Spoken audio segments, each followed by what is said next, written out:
gloire comme un vivant. Alléluia. Alléluia. Que Dieu vous bénisse. Merci beaucoup, merci beaucoup.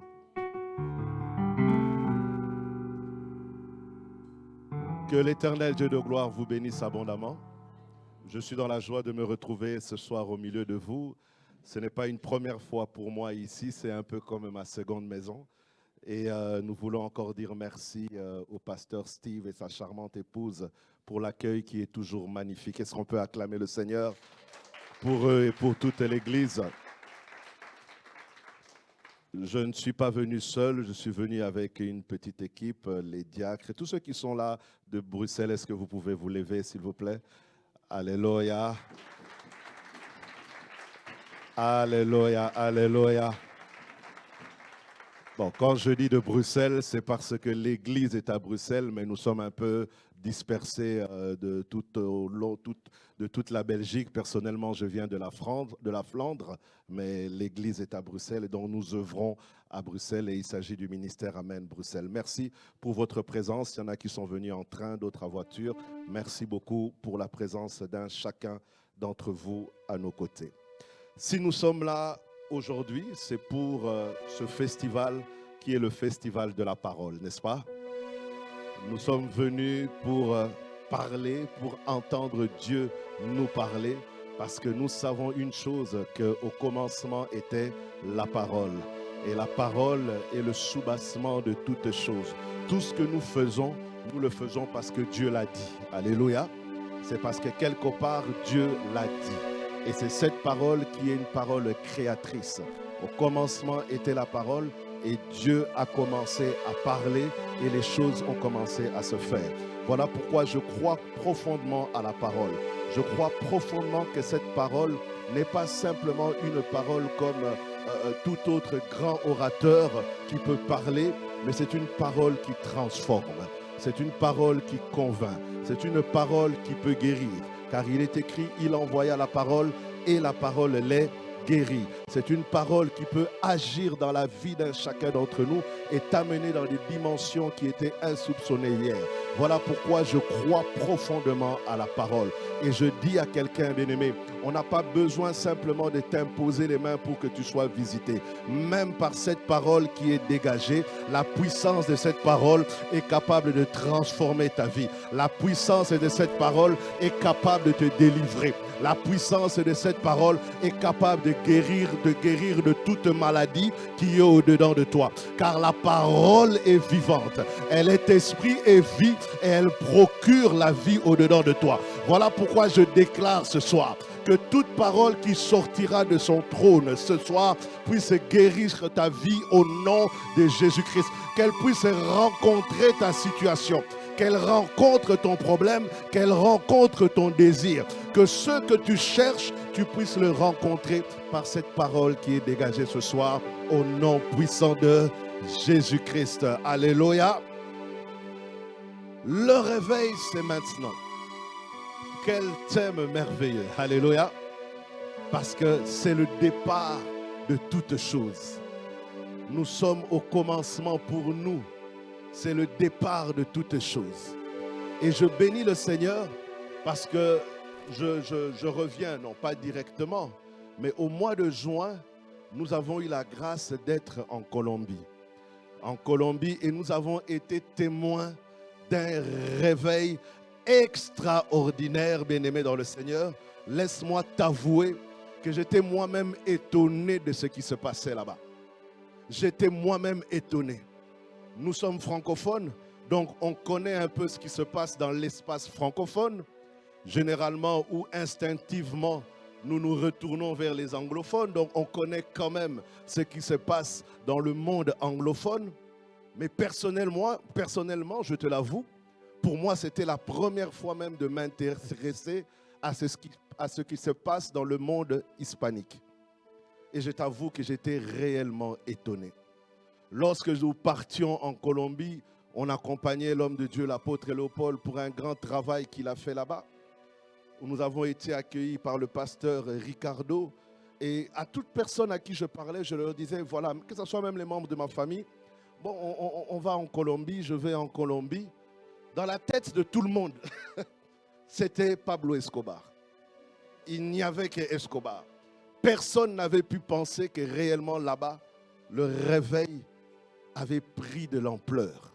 Et je t'avoue que moi-même, en partant, j'étais assez sceptique, bien que je voyais les images.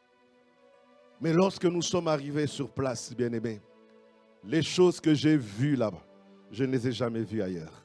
Alléluia. Et j'ai compris la parole qui dit, là où le péché abonde, la grâce surabonde. Je l'ai vécu de mes propres yeux. La soif que ce peuple a de la parole de Dieu. La soif qu'ils ont de ce qui touche à Dieu. Lorsque tu parles du Seigneur, lorsqu'ils ressentent quelque chose en toi, que tu es capable de communiquer, ils sont d'une humilité, bien-aimés. Et ça nous a enseigné. J'ai été personnellement très enseigné. Et nous avions été ravis de voir ce qui se produit dans cet espace.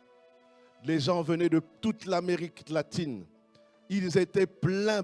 J'ai vu des files de près de 2 kilomètres, comme nous le voyons ici, quand par exemple des grandes stars américaines viennent se produire en Belgique, tu vois des files ou plus. C'était comparable à la nouvelle sortie de l'iPhone. Il y a des gens qui dorment devant le Apple Store. Ils font la file pour attendre le lendemain afin que le magasin s'ouvre.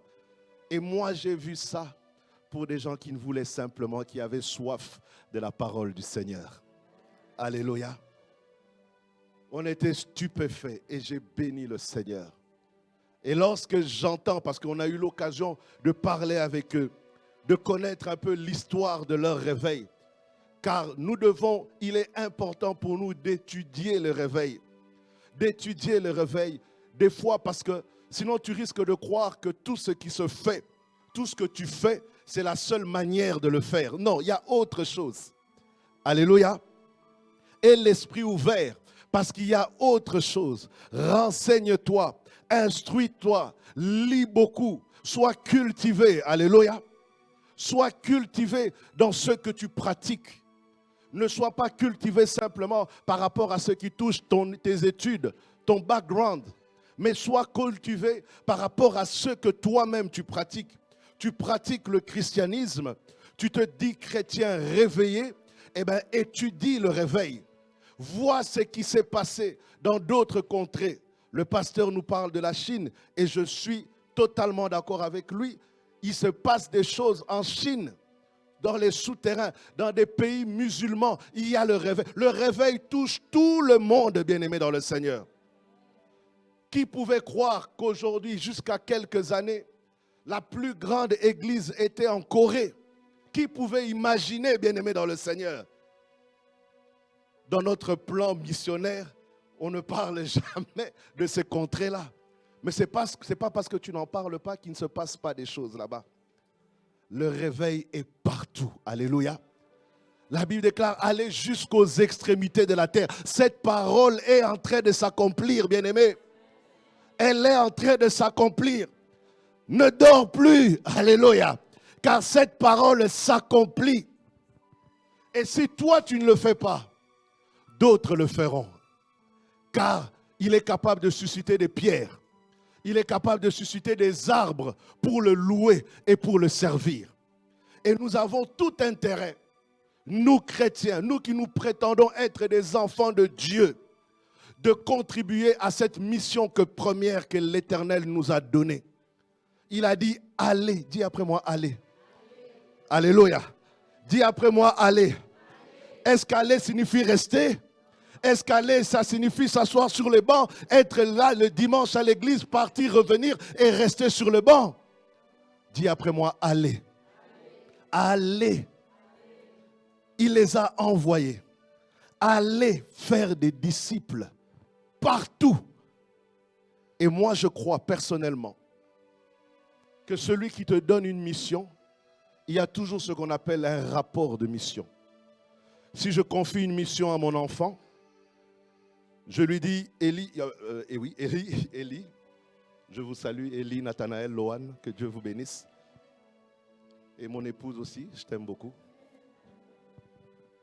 Si je donne une mission à Élie, je lui dis, va, fais ceci pour moi. j'attends qu'en retour, il me fasse ce qu'on appelle un rapport. Et je crois personnellement que le Seigneur qui nous a envoyés, il y aura un jour où il nous demandera le rapport de mission. Qu'as-tu fait? Je vous avais envoyé. Qu'avez-vous fait? Alléluia. Et nous devons avoir quoi brandir à l'Éternel ce jour-là. Parce que la demande du rapport, certainement, elle arrivera. Alléluia. Nous allons lire Actes chapitre 1er. On va baigner dans le livre de Actes. Parce que parler du réveil, nous ne pouvons en réalité beaucoup parler que des actes des apôtres. Amen. Vu qu'il m'a été donné la possibilité de revenir demain, donc pédagogiquement, j'ai pu subdiviser mon enseignement en deux. Il y a une partie que je donnerai aujourd'hui qui concerne l'Église. Et la deuxième partie, par la grâce de Dieu, si l'Éternel tarde à revenir, à moins que l'enlèvement nous prenne ce soir, on ne sait jamais. Moi, je suis prêt à partir. Est-ce que toi aussi tu es prêt? À n'importe quel moment? Même si ce soir il reviendrait, tu es prêt? Alléluia. C'est bien, il faut être prêt. Tu dois être sûr que si la sonnette devait retentir aujourd'hui, que l'Éternel puisse te prendre et que tu partes avec lui. Donc si l'Éternel ne tarde à venir, je serai là avec toi demain et nous continuerons la deuxième partie qui concerne maintenant ta vie. Alléluia. Ta vie à toi. Je suis dans Actes des Apôtres. Déjà, nous subdivisons la Bible en plusieurs parties assez rapidement, ou nous synthétisons la Bible en plusieurs parties. Nous avons de Genèse à Malachie, nous l'appelons l'annonciation du salut. Alléluia. Car tous ces écrits viennent pour annoncer le salut. Nous avons les 4 évangiles de Matthieu à Jean, que nous appelons la manifestation du salut. Le salut manifesté, Jésus-Christ descend. Il est là, il est manifesté. Ok? Et puis nous avons les actes des apôtres que nous appelons le salut en conquête. Parce que c'était vraiment une conquête. Tout ce que nous lisons dans Actes des apôtres, nous sentons que les apôtres étaient en conquête. Les épîtres, toutes les épîtres, nous les appelons l'explication du salut. C'est là où on prend le temps de nous expliquer qu'est-ce que le salut, comment les choses se passent et se passeront. Et Apocalypse, la dernière partie, nous l'appelons la consommation du salut. Et là, le salut sera donc consommé. Donc, nous sommes dans Actes des Apôtres, chapitre 1er. Acte 1er. Je vais lire du verset 1er au verset 11. Alléluia. Tu aimes la parole de Dieu, tu aimes bien lire la parole de Dieu. Lis avec ton esprit et non avec ton intelligence.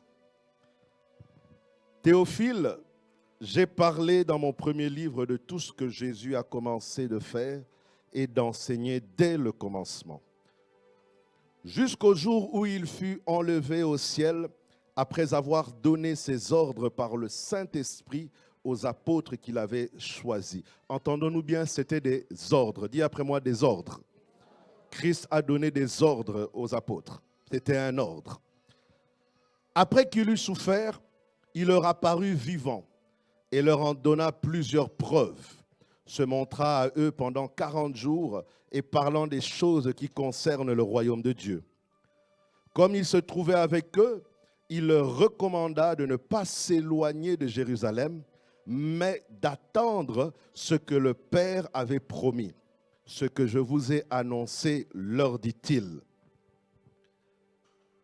Car Jean a baptisé d'eau, mais vous, dans un peu de jours, vous serez baptisés du Saint-Esprit. Alors les apôtres réunis lui demandèrent, « Seigneur, est-ce en ce temps que tu rétabliras le royaume d'Israël ?» Il leur répondit, « Ce n'est pas à vous de connaître les temps ou les moments que le Père a fixés de sa propre autorité. Mais vous recevrez une puissance. » Dis après moi, une puissance. Vous recevrez une puissance. Et le Saint-Esprit survenant sur vous, et vous serez mes témoins à Jérusalem, dans toute la Judée, dans la Samarie et jusqu'aux extrémités de la terre. Dis après moi, extrémités de la terre. Jusque là, jusque là-bas, les extrémités de la terre. Moi, je ne connais pas les extrémités de la terre. Toi, tu les connais? Tu peux les situer? Mais Dieu nous demande d'aller jusque là. Alléluia. 9. Après avoir dit cela, il fut enlevé pendant qu'il regardait. Et une nuée le déroba à leurs yeux. Et comme ils avaient les regards fixés vers le ciel pendant qu'ils s'en allaient, voici 2 hommes vêtus de blanc leur apparurent et dirent: Hommes galiléens, pourquoi vous arrêtez-vous et regardez au ciel?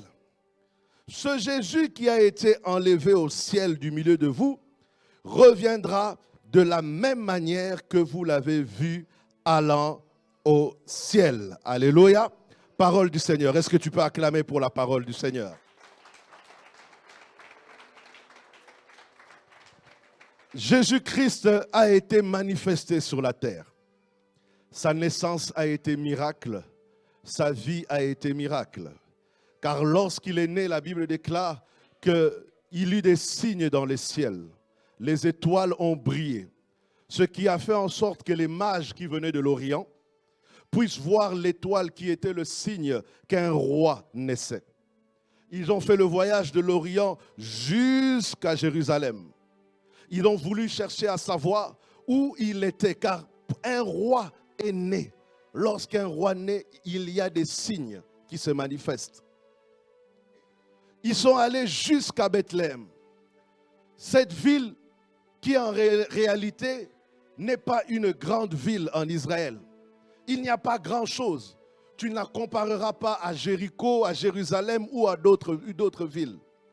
Mais elle a eu la grâce, selon le prophète Ésaïe, de recevoir cet enfant, ce roi, alléluia, le roi des rois, le Seigneur des seigneurs, qui naquit là.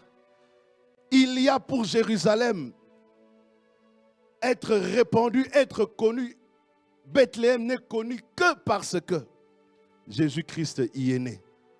Alléluia. Il est capable de changer la condition de ta vie. Lorsqu'il naît en toi, tu changes de standing. D'une personne inconsidérée, tu es considéré au nom de Jésus-Christ. Quelque chose se passe en toi. Il y a un avant et un après le Jésus-Christ dans ta vie, Jésus-Christ dans ton cœur. C'est pour cela que tu dois recevoir Jésus, que tu dois garder Jésus au-dedans de toi. Ne t'éloigne pas de Jésus. Il est le seul qui peut donner un sens à ta vie. Alléluia. Quand les gens viennent me voir, je leur dis toujours: Jésus est capable de donner un sens à ta vie. Crois au Seigneur Jésus-Christ. Accepte-le. Fais de lui qu'il vive réellement en toi et il te donnera un sens à ta vie. Jésus-Christ a été manifesté sur la terre. Jésus-Christ, tu connais l'histoire. Il a été, parce qu'on cherchait à le tuer, il a été réfugié en Égypte. Après quelques années, il est revenu à Nazareth. Il est venu à Nazareth. Il a été appelé le fils du charpentier. Il a travaillé dès l'âge de 12 ans. Il étonnait les gens par son intelligence et par son savoir. Sa vie n'était que miracle. Alléluia. Les gens se posaient la question, mais cette sagesse et cette intelligence, comment un enfant de 12 ans peut discuter comme ça sur la parole du Seigneur avec les érudits de ce temps? À l'âge de 30 ans, les signes ont été manifestes dans le ciel. Il a été baptisé et la confirmation s'est fait sentir du ciel. Celui-ci est mon fils bien-aimé, en qui j'ai placé toute mon affection. Et une colombe est descendue. Le Saint-Esprit est descendu sous forme de la colombe sur lui. Ce qui marquait le début de son ministère. Il a recruté ses disciples pendant des années, 3 ans et demi. Il les a enseignés. Il les a apporté la parole. Il les a formés.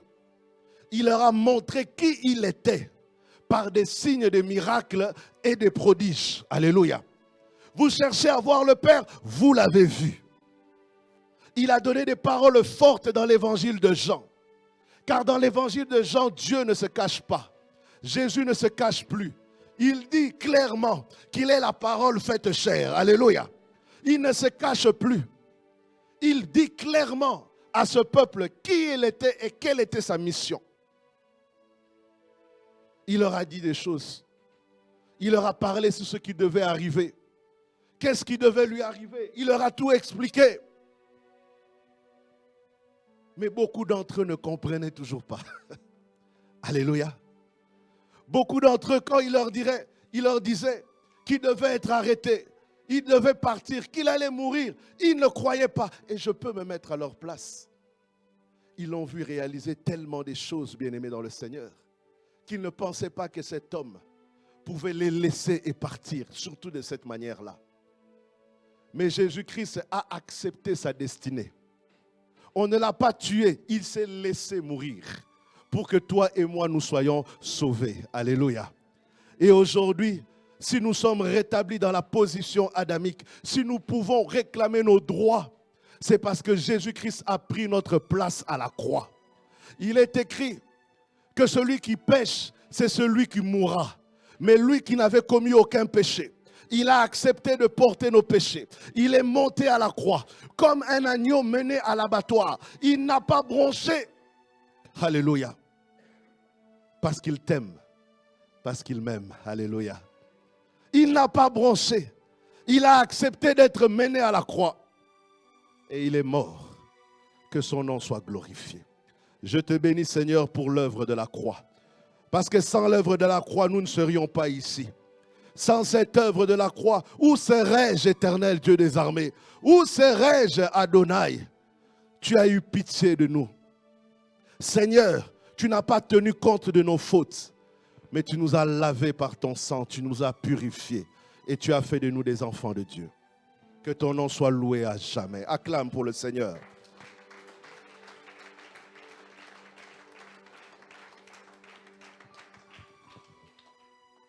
Il est mort, enseveli. Le troisième jour, il est ressuscité d'entre les morts. Et son corps a changé. Il a commencé à apparaître à ses disciples. Avant, lorsqu'il marchait sur la terre, il nous disait, je me tiens à la porte, je frappe. Celui qui m'ouvre, j'entre. Alléluia. Mais le corps qu'il a revêtu à sa résurrection, il ne frappait plus. On pouvait être là ensemble, Christ apparaît. Alléluia. Il a revêtu un autre corps, il apparaissait. Et il les a enseignés, la Bible nous dit, pendant 40 jours encore. Il les a fortifiés, il leur a parlé, il leur a donné l'objet de la mission. Il a eu le temps, pendant 40 jours, de parler à ses disciples. Jusqu'à ce jour au devant du mont des Oliviers, où il fut enlevé dans le ciel. La Bible déclare que les disciples étaient restés là, en train de regarder.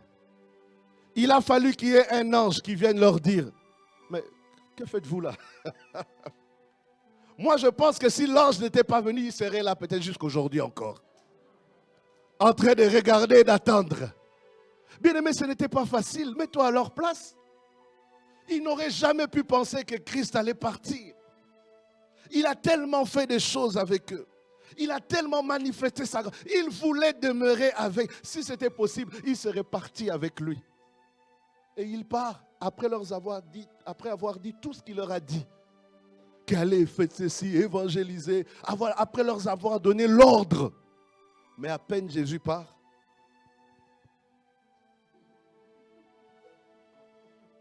Ils sont là en train d'attendre.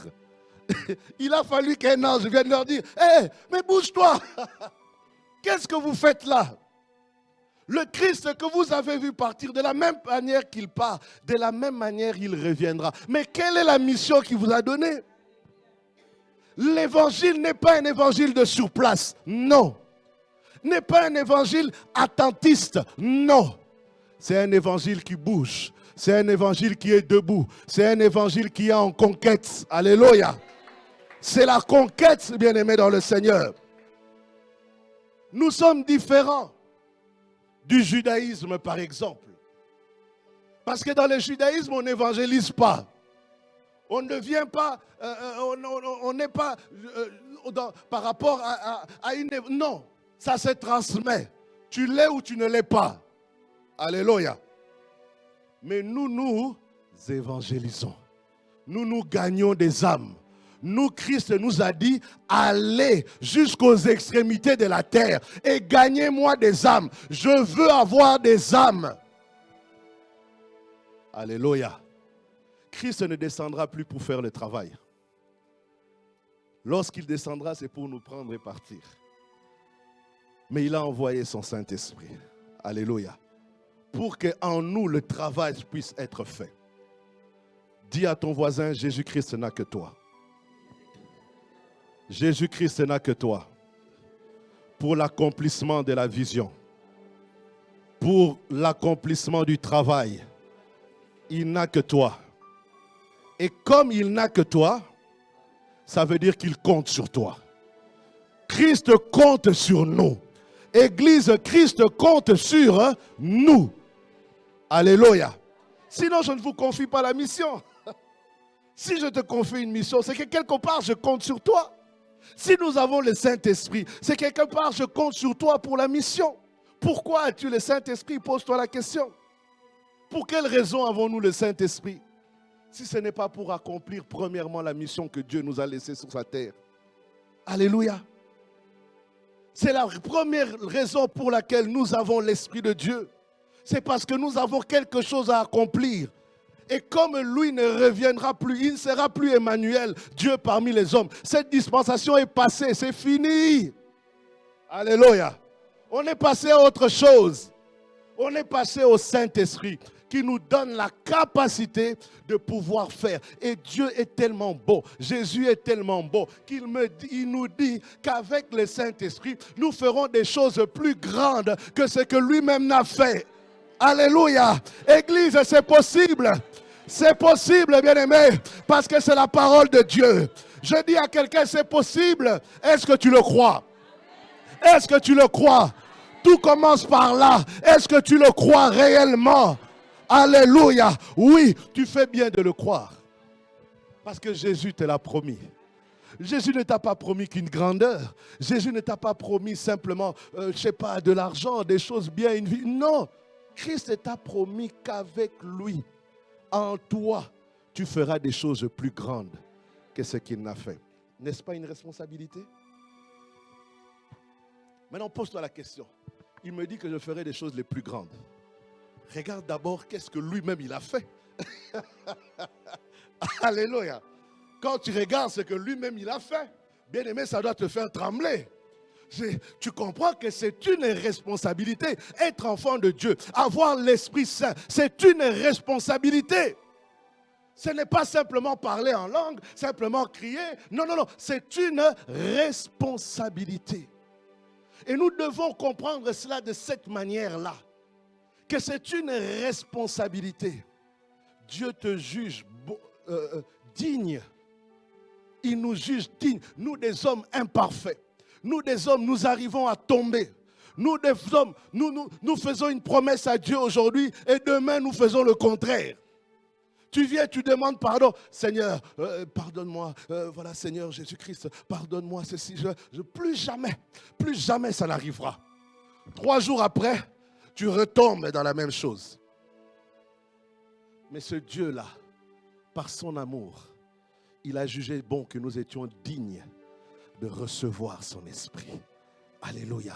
Nous des hommes imparfaits dans notre imperfection. Mais il nous a trouvés dignes de pouvoir recevoir son esprit. Je dis à l'église, c'est une grande responsabilité. Alléluia. Alléluia. C'est une grande responsabilité.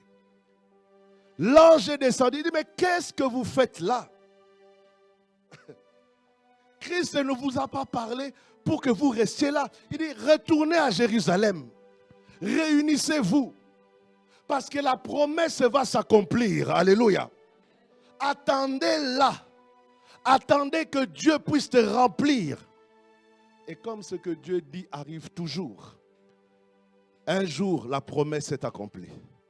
Et le Saint-Esprit est descendu sur les apôtres. Alors, Les mêmes, oui, c'était les mêmes, qui étaient cloisonnés dans la chambre haute. Il n'y avait pas encore la COVID-19, mais ils s'étaient déjà confinés. Ils s'étaient eux-mêmes confinés dans la chambre haute parce qu'ils avaient peur. Mais lorsque le Saint-Esprit est descendu sur eux, les mêmes qui avaient peur sont sortis pour commencer à annoncer l'évangile. Sont sortis pour commencer à parler de Dieu. Alléluia. Ils n'avaient plus peur. Le réveil vient enlever la peur. Alléluia. Le réveil enlève la peur d'affronter le monde. Nous devons affronter le monde, bien-aimés dans le Seigneur. Nous avons une puissance. Dieu nous l'a donnée pour que tout justement nous puissions affronter le monde. N'ayez pas peur. N'ayez plus peur. Église, n'ayez pas peur. N'ayez pas peur de Charleroi. N'ayez pas peur des puissances occultes de Charleroi. Annoncez l'évangile. Vous avez une force. Vous avez une puissance. Nous avons quelque chose. Alléluia. Nous ne sommes pas vides. Il ne nous a pas laissés sans rien. Non, non, c'est un Père responsable. Alléluia. Il nous donne les moyens d'accomplir la mission. Il nous donne tous les atouts pour que la mission puisse être accomplie. Et le premier moyen qu'il nous donne, c'est le Saint-Esprit. Dis après moi, Saint-Esprit. Alléluia. Avec le Saint-Esprit, nous y arriverons. Nous le ferons. Et nous verrons le résultat au nom de Jésus-Christ. Alléluia. Oui, bien-aimé dans le Seigneur, tu n'es pas seul. Quand bien même tu es seul, sache que en réalité, tu n'es pas seul. Alléluia. En réalité, tu n'es pas seul. Lorsque tu es sur la grande place de Gilly, en train de prêcher, en train de partager, les gens peuvent croire que tu es fou. Mais je dis à quelqu'un, tu n'es pas seul. Jésus est avec toi. Et tu reçois la joie parce que tu es en train de faire la mission de ton Seigneur. Alléluia. Le Saint-Esprit est descendu sur eux. Ils ont commencé à annoncer l'évangile. Mais je veux te faire voir deux choses ce soir avant que nous puissions clôturer et prier. Je veux te faire voir deux types d'églises. OK? Deux types d'églises primitives. Et je te laisserai le choix. Laisse-moi t'expliquer.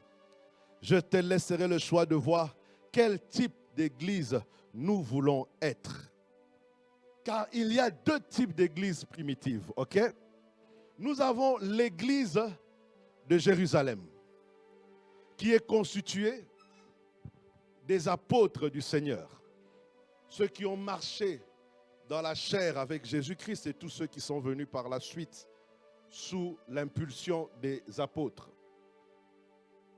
On les a appelés les colonnes. Les colonnes, quand la Bible parle des colonnes, c'est les apôtres qui ont marché avec Jésus-Christ. Alléluia. C'était eux les colonnes. Et nous avons la deuxième église, qui est l'église qu'on appelle celle des apôtres du Saint-Esprit. Ils n'ont pas marché avec Jésus-Christ. Alléluia. C'est l'église, pour les lecteurs de la Bible, la deuxième c'est laquelle?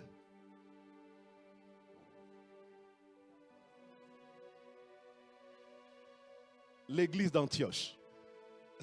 Alléluia. Donc nous avons l'église de Jérusalem et l'église d'Antioche. L'église de Jérusalem, bien qu'ayant reçu le Saint-Esprit, bien que Dieu les remplit des dons, Pierre faisait des miracles. Il opérait dans des dimensions très élevées par le Saint-Esprit. Lui, il a fait des choses que même Jésus-Christ n'a pas fait. Alléluia. Parce que dans Acte 5, la Bible me montre qu'on a porté des malades qui venaient de partout. Il priait. Même l'ombre de Pierre, même son ombre, guérissait les malades. Je n'ai pas vu Jésus-Christ faire ça. Alléluia. Mais Pierre, son ombre, guérissait les malades. Est-ce que tu peux comprendre cela? Donc, son ombre. Ici, il n'y a même pas mon ombre. Ah, au mur. Alléluia. Donc, l'ombre guérit le malade. Le pasteur a donné un témoignage d'un pasteur qui, à peine il sortait du train. Je connais ce genre de témoignage. Il existe un pasteur, le nom m'échappe. À chaque fois qu'il sortait des grandes retraites de prière, lorsqu'il sort, toute personne qui se retrouve dans un rayon de 5 km, si tu es malade, tu es guéri. Que tu sois chrétien ou pas, athée, païen, tout ce que tu veux, tu es malade. Dieu te guérit. Est-ce que tu peux acclamer pour le Seigneur? Alléluia. Il est guéri. Toute personne qui se trouve dans un rayon, dans son rayon, est guérie de sa maladie. Je ne dis pas que les chrétiens, non. Les bouddhistes, les athées, les musulmans, toute personne. Dis après moi l'onction. Alléluia. Le Dieu que tu pries, le Dieu en qui tu as cru, est terrible. Il fait des choses qui étonnent le commun des mortels. Alléluia. Il fait des choses incompréhensibles de notre intelligence humaine. Et d'ailleurs, c'est ce que nous appelons miracle. Parce que si nous commençons à expliquer un miracle, ce n'est plus un miracle. Un miracle ne s'explique pas. Alléluia. C'est ça qu'on appelle miracle. Parce que notre intelligence n'arrive pas à donner une connotation à ce qui se passe. Alors on a trouvé un mot. On dit ce sont des miracles. Et le temps des miracles n'est pas encore révolu. Alléluia. Les miracles sont encore d'actualité. Les miracles sont d'actualité. Et elles doivent accompagner l'Église. Ils doivent accompagner l'Église. L'Église doit se faire accompagner des miracles, des signes et des prodiges. Alléluia. Parce que laisse-moi te dire, il y a des gens qui ne croiront pas à cette parole. Tu as beau parler, tu as beau te rouler par terre, tu as beau sortir le meilleur discours du monde, ils ne te croiront pas.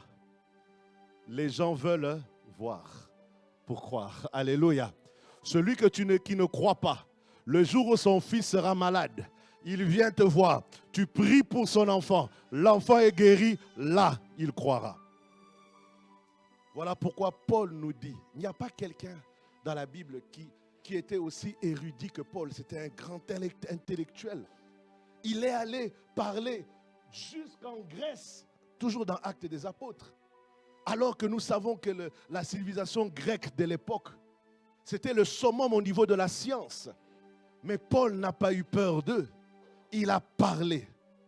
Peu aujourd'hui parlent comme Paul parlait. Mais c'est ce Paul qui nous dit que cet évangile ne se repose pas sur des discours persuasifs, mais sur une démonstration. Dis après moi démonstration. Dis après moi démonstration. J'aime la démonstration.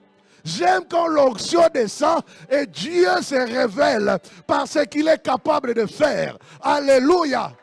J'aime cela. J'aime parler. Dieu merci, je parle assez bien. Mais j'aime encore plus la démonstration.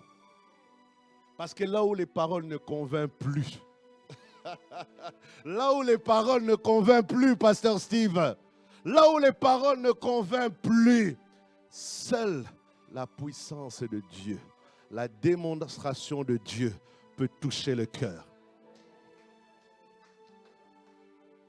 Jésus-Christ a fait plus de miracles qu'il ne parlait. Alléluia. Alléluia. Et il nous dit que nous devons en faire plus. Dis après moi, responsabilité. C'est une grande responsabilité. Où iront les malades aujourd'hui? Où iront les cancéreux? Pourquoi les hôpitaux sont pleins alors que nous, Église, nous sommes là? Alléluia. Pourquoi les boîtes de nuit sont pleines? Les bars sont pleins. Les hôpitaux sont pleins. Alors que nous, Église, nous sommes là. Église, Église, réveille-toi. Réveillons-nous, Église. Alléluia. Je ne veux pas qu'un malade entre dans cette Église et qu'on lui dise, bon, ici, on n'a pas, si on n'a pas la solution de sa maladie à l'Église, où est-ce qu'il trouvera sa solution? Alléluia.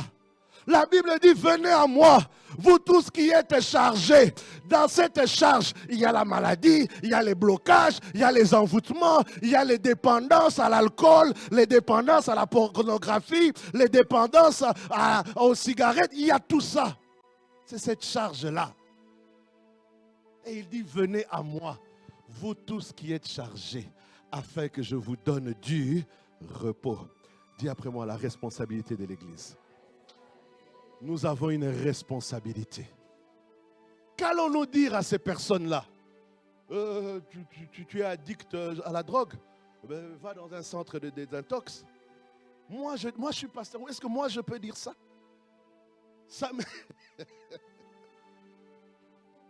Si je le fais, je crois que je ne dormirai pas cette nuit. Je dirai à Dieu, mais Seigneur, mais à quoi je sers alors?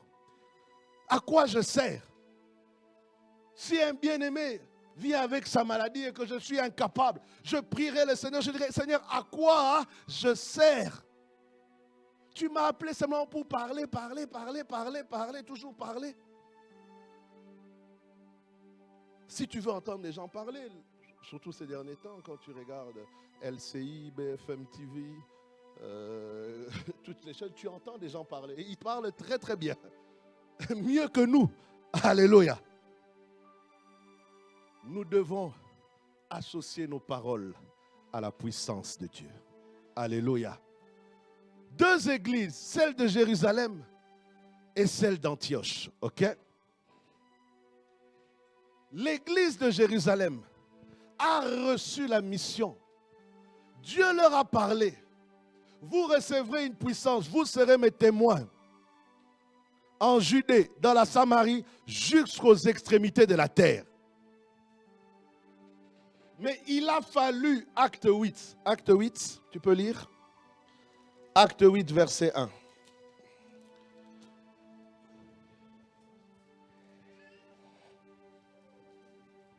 Acte 8, verset 1.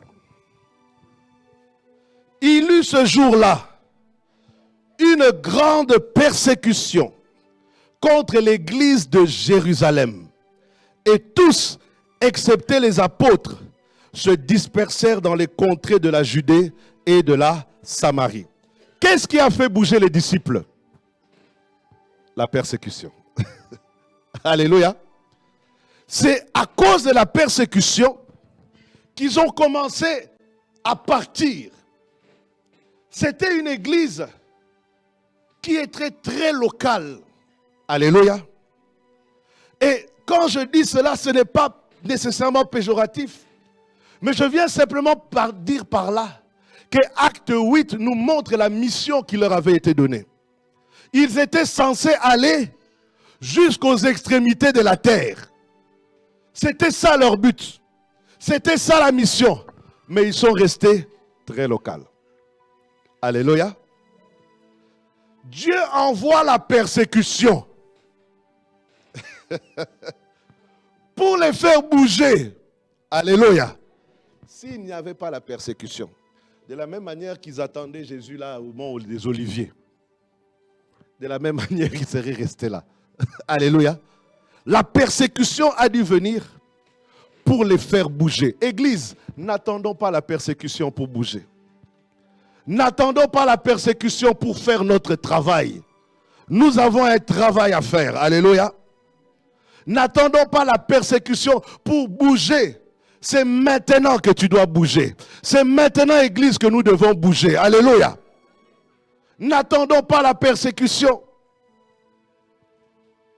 Pierre, qui a reçu, tu es pierre, sur cette pierre, je bâtirai mon Église. Christ a parlé de l'Église, mais le Saint-Esprit a accouché de l'Église. Alléluia.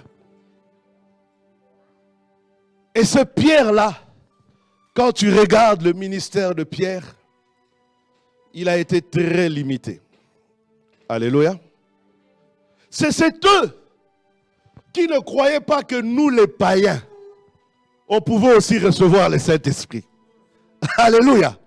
Pour eux, non. Il fallait être juif, circoncis de la chair. La circoncision de la chair, tu connais? Alléluia.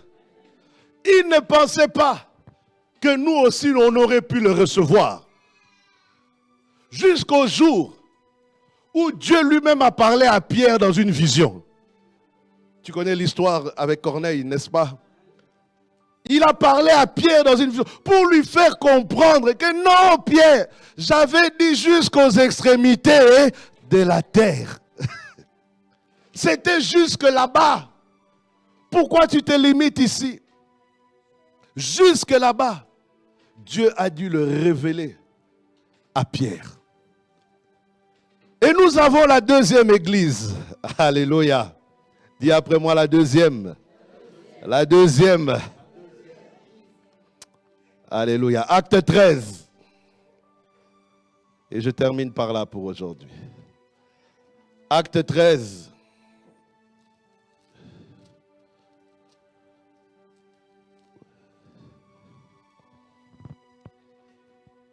Tu as trouvé?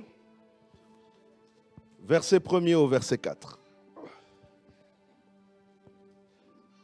Il y avait dans l'église d'Antioche des prophètes et des docteurs.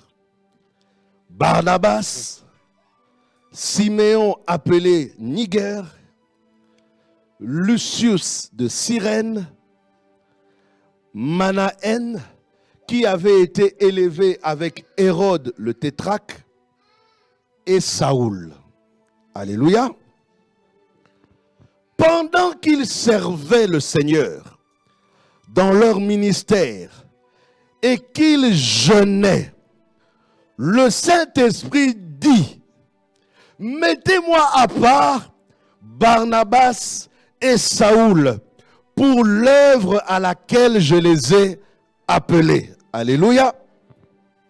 Alors, après avoir jeûné et prié, ils leur imposèrent les mains et ils les laissèrent partir.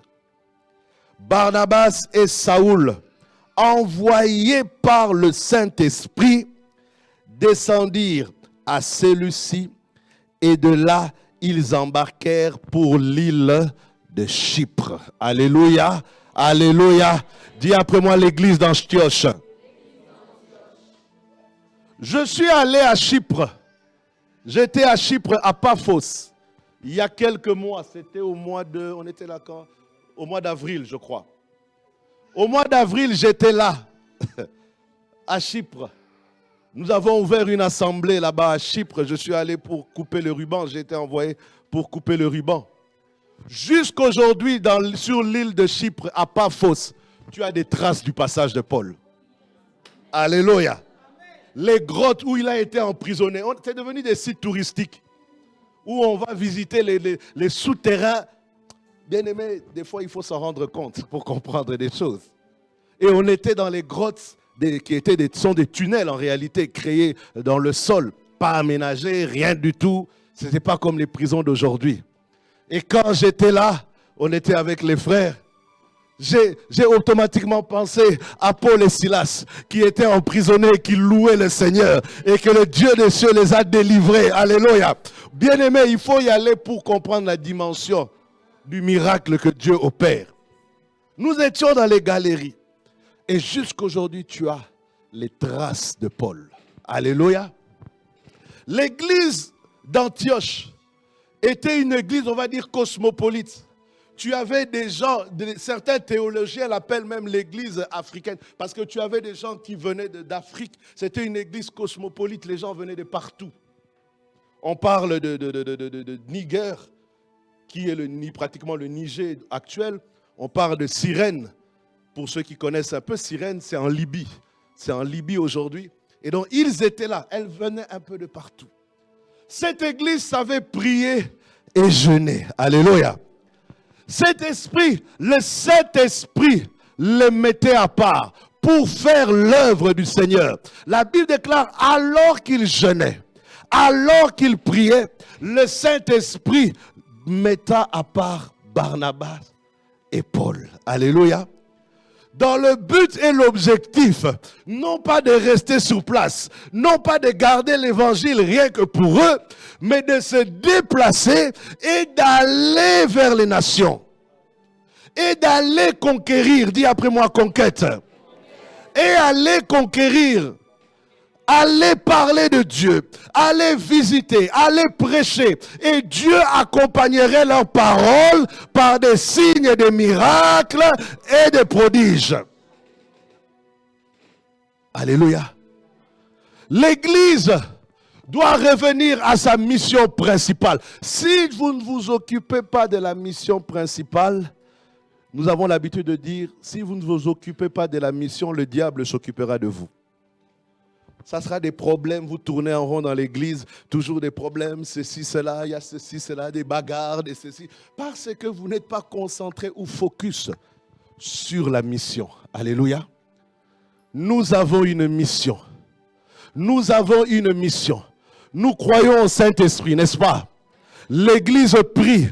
L'église jeûne, l'église doit prier le Seigneur afin que Dieu mette en nous les capacités de pouvoir sortir, de pouvoir évangéliser au-delà des frontières. Ne limitez pas Dieu à un périmètre, non. J'ai envie de dire, ne limitez même pas Dieu à Charleroi, au-delà de Charleroi. Aujourd'hui, avec les technologies, tu peux prêcher, on t'écoute des États-Unis, on t'écoute de la Chine, et les gens sont transformés. Alléluia. Nous l'avons vu, laisse-moi te donner un petit témoignage.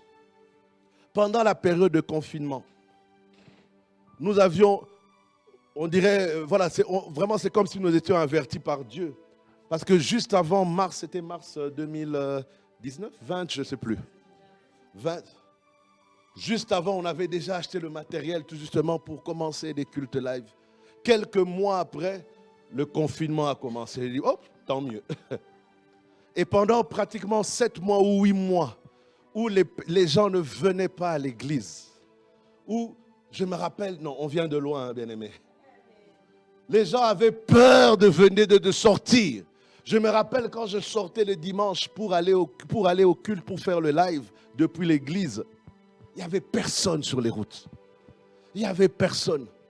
J'amenais ma petite équipe, je leur demandais de venir à l'église, mais ça commençait tellement à chauffer parce qu'à Bruxelles, je ne sais pas si c'était le cas ici, si on t'attrape 250 € d'amende. Et certains bien-aimés, même avec qui j'avais l'habitude de venir, ils m'ont lâché. Ils ont eu peur. Je les ai compris. Et on a prêché l'évangile pendant cette période. On a rassuré les gens. On leur a dit que Christ est la solution. Dans ce monde, les calamités, les attentats, tout ce qui se passe, les méchancetés, Christ est la solution. Nous avons un produit que nous pouvons présenter comme la solution. Qui pour la paix dans ce monde est meilleur que Jésus-Christ lui-même? Alléluia. Qui contre les racismes est meilleur que Jésus-Christ lui-même? Qui contre les discriminations, contre les addictions, contre tous les maux que la société belge est en train de vivre, qui plus que Jésus-Christ est la solution? Alléluia. Comme on a dit tantôt, Église, nous ne faisons pas notre travail. Dans le Parlement, on doit entendre parler de Jésus-Christ. Au Parlement wallon, ils doivent entendre parler de Jésus. Bien-aimés, les autorités de la commune doivent entendre parler de Jésus. Notre travail, c'est de leur parler. Car il y a des gens qui sont là, qui ont besoin que tu puisses leur parler. Tant que tu ne parles pas, il n'y aura pas de conversion. Dis à ton voisin, tu dois parler. Si tu veux qu'il y ait plus de conversion, tu dois parler. Si tu ne parles pas, il y en aura moins. Dis-lui, c'est ta responsabilité. Ce n'est pas que la responsabilité du pasteur, mais c'est aussi ta responsabilité. Alléluia. Et pendant ce temps de confinement, on a prêché la parole du Seigneur. Et je t'avoue que même au niveau financier, pendant ces 7 mois où on était dans le confinement, l'Église a pu récolter de l'argent qu'on n'avait jamais récolté même avant, quand on venait à l'église tous les jours. À un moment, je me pose la question, je me dis, mais est-ce que le confinement ne peut pas...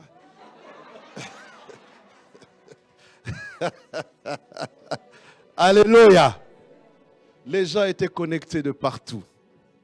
Les gens étaient visités de partout. Alléluia.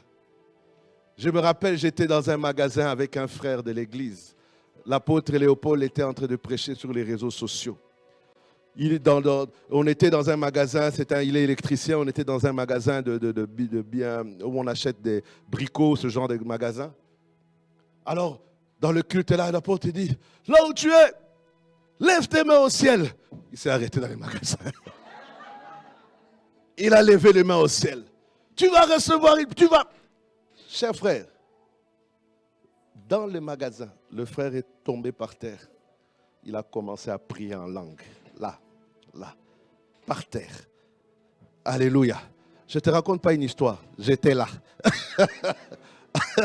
Alléluia. J'étais là. Quand le réveil vient, on ne se contrôle plus.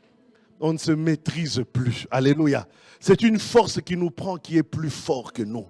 Alléluia. C'est que ça bout au-dedans de nous. C'est comme un feu qui s'allume au-dedans de toi, qui te pousse à parler du Seigneur. Parce que lorsque le Saint-Esprit est venu, la première parole que Pierre a sortie, c'est annoncer l'évangile. Alléluia. Mais toi, le Saint-Esprit à toi te pousse à faire quoi? Pierre, le Saint-Esprit en lui l'a poussé à annoncer l'évangile. Mais toi, le Saint-Esprit en toi te pousse à faire quoi? À critiquer les autres, à insulter les autres, à manifester de la méchanceté. Mais quel est le Saint-Esprit qui est en toi? Alléluia. Le Saint-Esprit de Dieu, lorsqu'il est en nous, nous devenons bavards de Jésus-Christ. Nous annonçons les merveilles de Dieu. Alléluia. Nous avons du mal à voir un frère ou un homme qui n'a pas encore reçu le Seigneur. Parce que la compassion qui est en nous pousse à lui parler de la part de Jésus-Christ. Bien-aimé, est-ce que tu sais que celui qui n'a pas reçu le Seigneur Jésus-Christ, tu connais sa destination? Alléluia. Nul ne peut aller au Père sans passer par moi. Alléluia. Il est le chemin, la vérité et la vie. Donc, lorsque tu as au-devant de toi quelqu'un qui n'a pas Jésus-Christ, si réellement tu as le Saint-Esprit, tu dois avoir compassion de lui. Et c'est le Saint-Esprit en toi qui doit te pousser à lui annoncer la parole de Dieu. Après, s'il refuse, il ne veut pas, ben c'est son problème, entre guillemets. Moi, j'aurais fait le travail. J'ai été choqué une fois, c'était au début de ma foi. Tu sais, au début, tu es vraiment zélé. On peut t'amener un mort ici, tu vas mettre les mains, tu vas prier pour lui. Alors, on m'a appelé, il y a un frère qui était gravement malade. Son cousin qui était à l'église m'a demandé, pasteur, est-ce que tu peux venir prier pour lui? C'est vrai, il ne croit pas à tout ce qui est de Jésus, mais je pense que si toi réellement tu lui parles, il peut se passer quelque chose. Je vais voir le monsieur. J'entre dans sa maison, je sens déjà des présences mauvaises, des mauvais esprits. À peine tu entres même l'air qu'il respire, tu sens qu'il est affecté. Tu le regardes, je pense qu'un monsieur d'une quarantaine d'années, il pesait, je crois, 38 kilos. Rongé par la maladie. Je regarde les photos dans son salon, ce qu'il était avant et ce qu'il est maintenant. Tu regardes, tu as pitié de lui. Et je m'assois à ses côtés, je lui annonce la parole. Il me dit, pasteur, je te respecte beaucoup, mais moi je ne crois pas à cette affaire de Jésus. Cette affaire-là, c'est pour les Juifs, ce n'est pas pour nous. Je lui parle, j'ai été choqué. Parce que nous, on avait l'habitude au début, quand tu parles à quelqu'un, tu es zélé, tu sais qui... Mais tu ressens une résistance. Je lui dis, il me dit, non. Mais j'ai dit, le Jésus-Christ peut te guérir de ce que tu es en train de vivre. Et laissez-moi vous dire, bien-aimé, j'étais convaincu que s'il avait accepté le Seigneur, Dieu l'aurait sauvé de cette maladie. Mais jusqu'à que je sorte de là, il n'a pas voulu. Alléluia. Je suis sorti de là, choqué, déçu. Mon orgueil en a pris un coup. J'ai dit, mais qu'est-ce qui se passe? Moi, je viens vraiment, je parle, j'ai rien. Je prie le soir, Dieu me rassure. Il me dit, Éric, tu as fait ton travail. Alléluia. Et je me suis senti fortifié. 4 jours après, il est mort. 4 jours après. Donc, je crois que j'étais là un dimanche dans la semaine. Il n'a pas achevé la semaine qui a suivi. Il est mort, il est parti. J'ai encore prié, j'ai dit, Seigneur. Il me dit, Éric, tu as annoncé, tu as fait ton travail. Alléluia.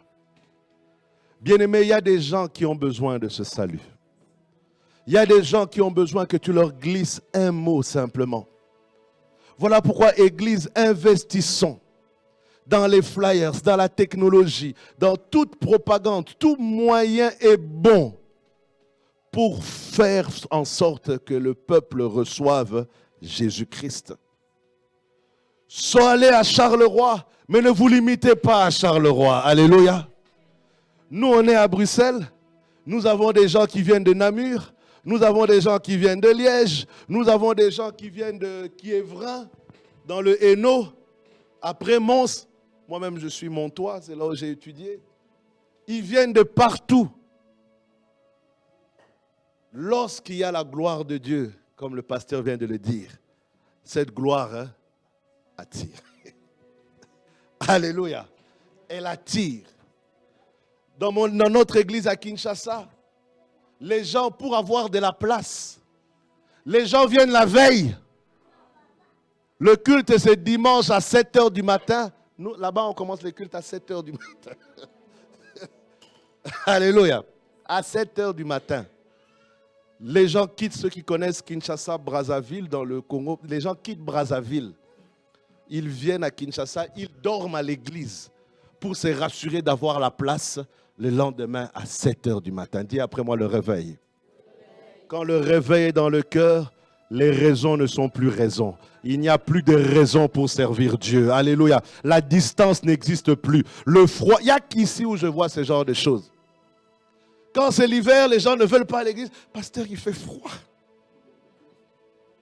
Quand c'est l'été, c'est l'inverse. Pasteur, il fait chaud. Bon, finalement, quel temps il te faut? Qu'allons-nous faire?